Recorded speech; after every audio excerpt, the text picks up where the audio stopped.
আমাদের সমস্যা হলো যে এই জাতির পিতা একক শব্দটা ইস্যু না, ইস্যুটা হলো এটা ওনারা এমন জায়গায় নিয়ে গেছেন, আমি এভাবে বলেছি।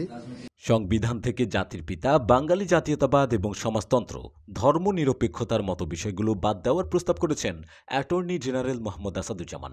বুধবার সংবিধানের পঞ্চদশ সংশোধনী নিয়ে শুনানিতে বিচারপতি ফারহা মাহবুব ও বিচারপতি দেবাশিস রায় চৌধুরীর বেঞ্চে তিনি এই কথা বলেন। অ্যাটর্নি জেনারেল বলেন, মুক্তিযুদ্ধের চেতনা মানে এটা নয় যে হাজার হাজার মানুষকে গুম করা হবে, ৬০ লাখেরও বেশি মানুষকে মিথ্যা মামলায় জড়ানো হবে এবং বিচার বহির্ভূতভাবে হত্যা করা হবে। এমনকি যাদের বিন্দুমাত্র হাত নেই তাদেরকেও মামলায় জড়িয়ে বলা হয়েছে তারা বোমা মেরেছে।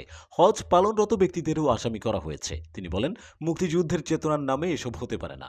তিনি আরো বলেন, সংবিধানের ৭ খ অনুচ্ছেদের মাধ্যমে গণতন্ত্রের ক্ষতি করা হয়েছে। সংবিধানের মূলনীতি গণতন্ত্র, সমাজতন্ত্র নয়।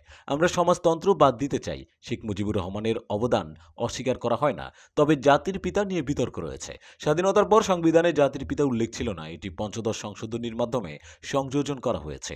এটি জোর করে চাপিয়ে দেওয়া হয়েছে এবং শেখ মুজিবের বিরুদ্ধে কথা বললে রাষ্ট্রদ্রোহের অভিযোগ আনা হচ্ছে। এটি সংবিধানের মূল চেতনার বিরোধী। তিনি আরো বলেন, সংবিধানের ৬ অনুচ্ছেদও বাতিল করা উচিত।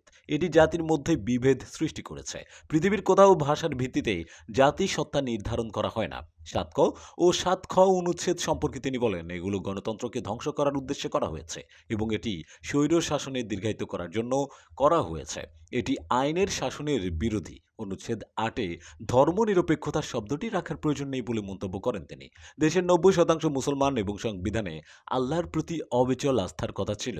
তিনি বলেন, এটি আগের অবস্থায় ফিরিয়ে আনা উচিত। সংবিধানের ২ ক অনুচ্ছেদে ইতিমধ্যেই বলা আছে যে রাষ্ট্র সকল ধর্ম পালনের সমান অধিকার ও মর্যাদা নিশ্চিত করবে। এছাড়া অনুচ্ছেদ ৯-এ বাঙালি জাতীয়তাবাদের উল্লেখ রয়েছে, যা বিতর্কিত বলে মন্তব্য করেন তিনি। তিনি বলেন, তত্ত্বাবধায়ক সরকার বাতিল করায় দেশের মানুষের মধ্যে হতাশা সৃষ্টি হয়েছে এবং মৌলিক অধিকার লঙ্ঘিত হয়েছে। কেন পঞ্চদশ সংশোধনী অসাংবিধানিক ঘোষণা করা হবে না তা নিয়ে প্রশ্ন তোলেন তিনি।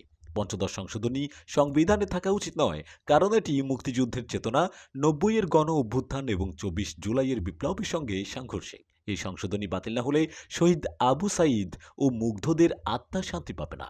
দেশ জগৎ ডেস্ক নিউজ।